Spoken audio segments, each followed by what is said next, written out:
What's up, you guys? This is just a quick vlog, and it's brief, as brief as I can keep it. And it's for my fellow service providers.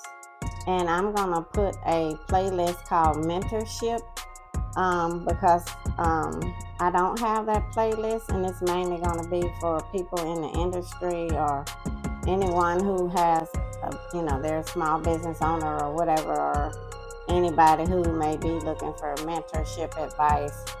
So it'll be, it's not for the faint at heart. It's going to be for people who can hear the truth, nothing but the truth and the real truth. So it's going to be raw, and it's just going to be real. So this is going to be first. And yeah, I made this wig, custom lace wig.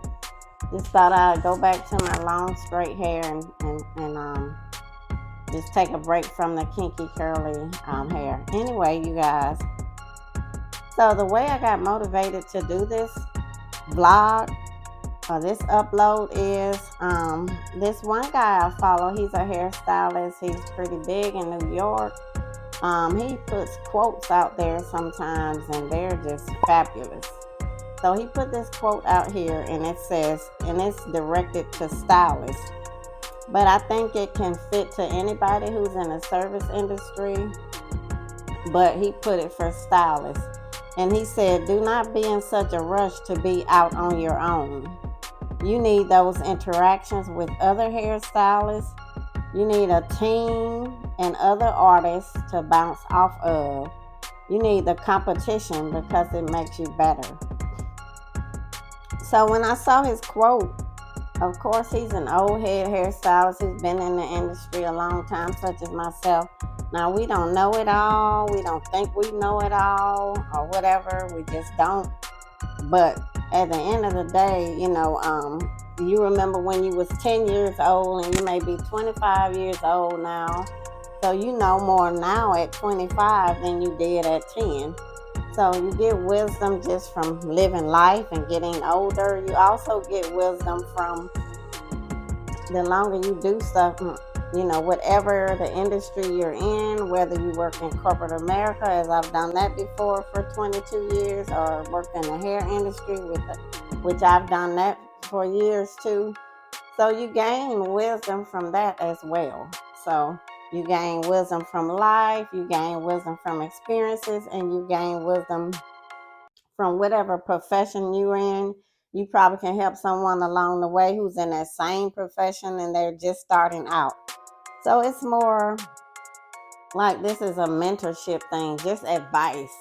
And so if you click on here, if you choose to watch this upload, then it's basically gonna be for that reason. Just to, if it's anything you can learn or take from it, take from it. Anything you don't want to receive, just put it to the wayside. But for me, as I'm older, when I was young, I always wanted older people speaking into my life, because as a young person, I saw how much wisdom that older people had. Whether, I was 10 and they was 20, or whether I was 20 and they was 40, or whatever the case may be. I just realized as a young person that older people had some wisdoms that I felt could benefit me. So it's always great to listen and to be able to receive. And so you have to be open to do that. Sometimes, when I was young, and even when I was in corporate, I always wanted a mentor, because I always knew that would help me. First of all, when you allow someone that you trust to speak into your life to give you advice, if you allow it and you're open to it and you don't let it make you sensitive or let it offend you, then it can benefit you in some type of way. So again, I always had someone in my life. I always had spiritual godmothers speaking into my life that I got advice from, and I always had mentors when I was in corporate as well. So it's just a great idea, I feel personally. But to each his own. But to me, it's beneficial. It's something that you can learn, and you won't have to even deal with that. You can bypass that, and that don't have to happen to you, because you were wise enough to listen. And like the Bible say, a fool, the book of Proverbs say, a fool despises wisdom. So who would not want to learn, and who would not want to try to avoid situations if they can? So always be pliable, always be open, always be willing to receive if it's wisdom. If you know that it's true and it rings true, and you know that it's coming from someone who's wise.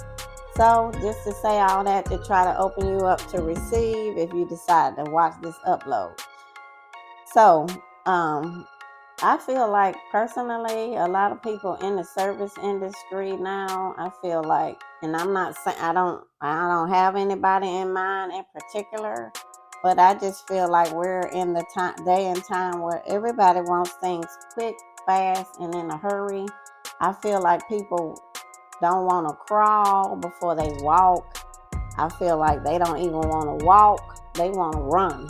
They want to sprint.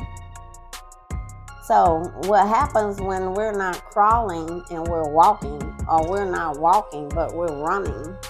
We're not gaining that foundation of knowledge. So a firm foundation with anything in life is what's going to sustain us. Because if you don't build that firm, solid foundation, if you're just built on the fact that you're trying to just rush and do something, then what wisdom are you going to draw from, or what are you going to have to pull back on and draw from if you don't have a foundation of knowledge, of wisdom, of how to?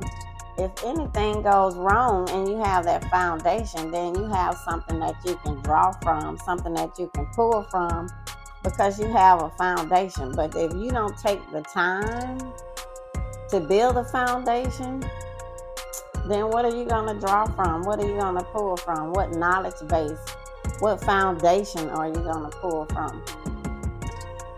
And it's all well and good. It's all great to have some zeal and some zest, and you just ready to go and be overly excited. You know, it's great to have that when you first enter into the industry. But what we have to understand is when we go into the hair industry or whatever, we're a service provider. We're servicing clients so that we can earn a living. So at the end of the day, if something goes wrong, this can affect your business and your ability to earn any kind of living. So you want to start off with a foundation. So what do I mean by crawl before you walk? Okay, for example, for me, when I first came out of cosmetology school, I didn't start off just working in a salon as a hairstylist. I started off as an assistant because I was wise enough to know, not saying anybody is unwise, but just saying for me, I was wise enough to realize that, hey, this 1,500 hours in Georgia that I just earned of this cosmetology education, I learned that even though I got the 1,500 hours, there's only so much they've taught me in that 1,500 hours. It don't matter whether you go to school for accounting or to be a doctor, a lawyer, or whatever school, whatever degree you end up earning, marketing, finance, journalism. It's only so much that they can teach you. And so they're trying to teach you the basic stuff. And then they're on to the next topic. And so you realize when you get your college degree or whatever you end up earning. And for me, when I came out of cosmetology school, you realize that, oh my God, this is overwhelming. I'm really not even, there's so much they didn't even tell me. And you realize that when you get into the workplace, depending on what kind of job you have. For me, as a hairstylist, you realize, oh my God. And then on top of that, you got to build up your confidence, because unlike, working in a corporate environment, you're sitting at a cubicle, you're sitting at a desk. A lot of you work from home, and so you're doing your job. But when you're a hairstylist or you're a service provider, you're single-handedly handling a client who can look you in the face as soon as you perform a service, and they can say they don't like it or they don't like how it feels. You get that real-time reaction. You see it, you feel it, you can feel the energy of it, the vibe. that's different than working in corporate America in finance or in accounting or, as a, in another profession, in an office environment. So with that in mind, it takes you a while when you first come out of cosmetology school just to build up your confidence, because you're working with clients. It may be a new client, someone's in your chair, they are right really close in your proximity, and you're standing over their head, and it's a lot. It can be very, very, very intimidating. So you have to build up your confidence. So the reason I say all that, because that's why I'm saying crawl before you walk. So I started off, when I got out of school, as I mentioned, I realized that, hey, it's so much more. I don't know. I got to build up my confidence. Back then, there wasn't salon suites or anything like that. I was not scrambling to try to go out on my own. I was scrambling to try to learn some more wisdom and knowledge and learn more about this industry, because the last thing I wanted to do is mess up this one head of hair that God gives us. One head of hair that God gives us. So I didn't want to do that. So I wanted to learn as much as I could so that I could be more knowledgeable and more wise in the industry that I was going into. Because when you become a hairstylist or any type of service provider, you're really a business owner. So you're accountable for yourself. So I decided, okay, let me start off as an assistant. So I worked in this salon, a nice salon. It had the owner was a gentleman, a man, and it was a barber shop. It was a unisex salon, but it was not the men that worked there, they was hairstylists too. So it wasn't like just a barber shop. I mean, all the men that worked there, they may have done some clipper cutting, but they mainly did like women's hair, like a hairstylist. So I think it was 3 men that worked there, and then I think a couple of women. So I know I assisted 5 stylists. So I learned, you guys, I learned a lot about the industry. I learned a lot about, how you get paid in the industry as an assistant. I learned a lot about, how you sanitize, how you have to clean up, according to the State Board of Cosmetology. I learned how to give a proper shampoo. I learned so much. Yeah, cosmetology school gives you the basics, and they try to prep you for everything, but I learned so much more. You learn a lot when you get in a salon, because the expectations are very much higher. When you work in a cosmetology school, when you're in there and you may be servicing clients, they have a very low expectation. They know these are students. But when you get in an environment, in a salon or something, they don't know how long you've been doing hair. They don't know a lot of times if you're licensed or not. A lot of times customers don't even ask. So, when you get in a salon, the expectation is way higher, because clients are paying like a price that most salons in the area will be offering. And so their expectations are higher. They have a higher expectation. So your performance has to be higher.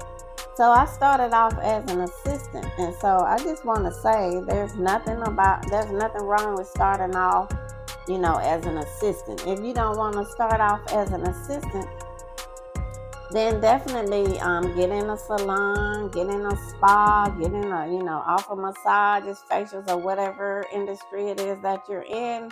Or as a hairstylist, get in a storefront salon. I feel like once you get in a team environment, like he said in the quote, you learn a lot, you guys. You learn a lot. Now, when you first go into it, you may get your feelings hurt because, you may not get paid what you're supposed to be getting paid, because that's what happened to me. You may have an interview and the owner may say, oh, I'm going to pay you this, and then they don't pay you that much. And so they don't pay you what they said. That's why I tell people it's always good to get things documented and signed so that you can have that in writing. So you learn that as you go. When I was young and first got out of cosmetology school, very naive, very green, because I'm just going into the industry. Very trusting, I'm a Georgia peach. So, but don't let that experience, a bad experience, discourage you from gaining all the foundation and the wisdom that you're supposed to gain. Maybe that's just not the place that you're supposed to be working. Maybe God is putting you somewhere else. But don't never let go of that opportunity to learn. And like he said, when you're in an open environment with other hairstylists, it's almost like you at the hair show.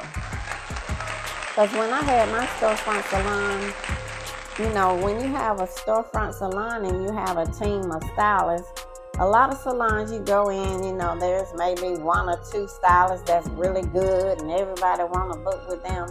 But when I had my storefront salon, all of my stylists did great work. They all did great work. This one may be good at cutting and coloring. The other one over here may be good with braiding. This one may be good with, relaxers. The other one may be good with pixie style. But my team was very solid. They all did great work. And I tried to do what I could to mentor them.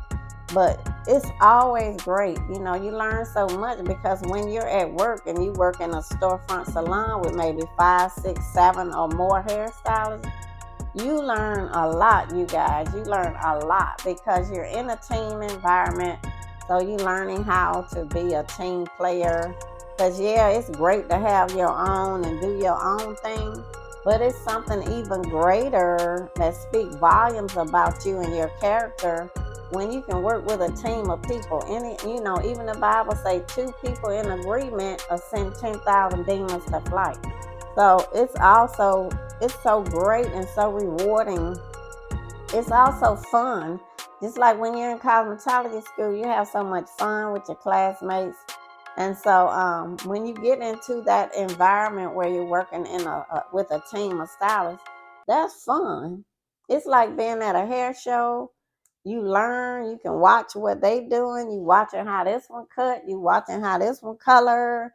They're teaching you, they don't mind taking you under their arms and just, guiding you and mentoring you and helping you and telling you about color formulas and telling you about do's and don'ts. You learn a lot, way more than you learn in cosmetology school, because when you're in a salon, you're actually dealing with real-time clients in real time whose expectations are way higher, as I mentioned earlier, a minute ago. So don't ever be in a rush to hop out here. And so when I was in cosmetology school, when I got out, there were no salon suites. Now there's salon suites everywhere. You got the franchise salon suites, you got the mom and pop salon suites, you got all kind of salon suites, and they're popping up everywhere. Why? Because a lot of hairstylists, they want their own. They don't want to work in a team environment, and that's all well and good. That's to each his own.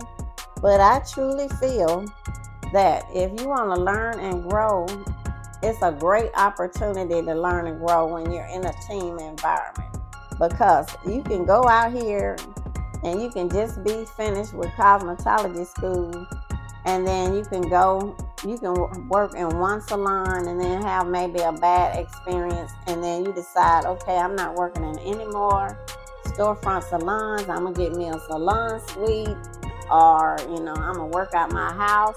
As soon as you do that, you're kind of stunting your own growth. You're kind of hindering yourself from growing, I feel, because you're not in that environment where you're at a hair show every day. Like y'all say, every day. You're not in an environment where you're at a hair show every day, learning, free. I mean, these hair shows, they cost money. You gotta rent a car. My favorite one is the Premiere. It's always in Orlando, Florida. It's huge. You get excited, you get motivated. You see all these thousands of hairstylists. They hair be looking good. They makeup be dead. I mean, they be dressed to the nines. So it just takes you up another level. And you get excited and pumped up again about getting in the hair industry or being in the hair industry. But a lot of hairstylists don't even go to the hair shows and stuff But anytime you're in an environment where you're around a lot of like-minded people who are in the industry, um, then you definitely want to continue to grow, continue to learn. Because it's just like being at a hair show every day, you guys. And it might be one over here who, she's a little gossipy, or it might be another one over there who ain't never on time. You seeing all that stuff too. But you know what I'm saying? We're all human. So we have to take the good with the bad. We have to do the pros with the cons. But I feel like it's way more pros too. Starting off in a team environment, you guys, in a team environment. Because at the end of the day, it's what you make it. And if you're stunning your growth because you're starting off, you go into a salon suite immediately. Then if you have a question, you haven't even built your confidence up. So you don't have anybody to bounce off. You don't have anybody to ask. You don't have any team player or anybody there that you can be like, girl or guy, this client, she came in and da-da-da. You don't even have that. And so what it does, it makes you where it takes longer for you to build your confidence up. And then you only be comfortable doing like certain services. You don't want to offer other services because you're not comfortable doing them. And so you end up, it's only so long, you guys, that your body is going to last to where you can continue to do hair. Like, our body is not a machine. Our body, all that standing and all of that, and all of the sometimes stuff that comes at us as hairstylists, which causes us stress and anxiety, all of that. Sometimes you may have a client that's very demanding and very pushy, and so that can cause high blood pressure and anxiety. Just those things that you can learn how to handle them and how to deal with them appropriately and professionally if you work in a storefront salon with a team of hairstylists. And so storefront salons, which I had, but I no longer have, I work alone now, and been working alone for over 3 years now. Storefront salon owners, it's a challenge for them to find hairstylists and to keep them, because everybody wants their own. Everybody want to come out of school and go straight to a salon suite. And if that's what you want to do, that's your prerogative. But at the end of the day, it's going to come a point in time where you're going to realize, oh, I stepped out here too soon. I didn't even crawl. I didn't even walk. I didn't even run. I sprinted. Because, like I said, to each his own, but don't stunt your own. Don't do self-sabotage. It's always great. Even if you learning stuff from the owner, you may be learning business stuff from the owner. Because you guys, when I opened my storefront, I had just came out of 22 years in corporate America. So I had been out of the hair industry for 22 years. So I could give them advice on, how to do a budget, how to be professional, how to handle client complaints, I'm mentoring them on that type of stuff. But taking them to hair shows, doing stuff like that, having people come in and train my team, that kind of stuff. That's a mentorship and a support, and try to support them and market them, be there for them, make sure they earn a great living, those kind of things. So when you work in a storefront or in a team environment, that's what you get. You get the education, you get the support, you get the mentorship, all the stuff that you're going to need early on. So just like he said, don't be too quick. Don't, because hindsight, don't let hindsight be 2020. See clearly now, right now, when you're in the situation. And don't give up, or if you think you stepped out too soon, it's always a way that you can get back out there and you can go back into a team environment or a storefront salon. It's never too late to do that. You know, like the Bible say, pride comes before a fall. So don't become so proud where you feel like you just can't, oh, I can't, I don't want to go backwards. It's not going backwards. Sometimes we have to be humble enough to admit, let me get back here and let me walk it back, and let me go on here and get in this team environment so I can learn and grow and get all this additional free education. So I don't want to make this video too long, so I'm going to make a playlist called Mentorship. Like I said, hairstylists, service providers, and anyone else who might want to listen. It's always good to find a mentor. Always good when you're, to have someone, especially when you're young, to have someone speaking into your life that you trust. Somebody that can nourish you, mentor you, give you support. Like I said, I've been in the industry a long time. Like there's stylists who've been in the industry forever, decades. And they've owned salons. They've done all the things that a younger stylist may want to learn. But you think anybody ask them to be their mentor or anything like that, or ask them for advice? A lot of times they don't. So, we can become so to where we feel like we don't need the human interaction, where we feel like whatever we need to know, we can just Google it, we can YouTube it, we can go on YouTube and search for it, or we can ask Siri, or we can ask Alexa. We need some human interaction where you can sit down and talk to a person and look them eye to eye and be like, okay, you did this. How did you do this? Have some engagement, some interaction. So that's always great. So anyway, you guys, I'm going to be putting some stuff on this mentorship playlist. And I hope you guys have a wonderful day. I hope you've learned something. If you're new to the industry as a service provider, drop a comment down below. I'd appreciate it. Tell me what you might want me to put something on. Again, I've been in the industry over 30 years. I owned a storefront salon for 13 years, and I worked in corporate America like 22 years. So anyway, you guys, just want to come on here. This is for you to be encouraged. This is not to discourage. This is to encourage and mentor and give advice. So I hope you stay well. I hope you be at peace, and I hope you be blessed. I'm going to see you guys on my next video. Thanks so much for watching.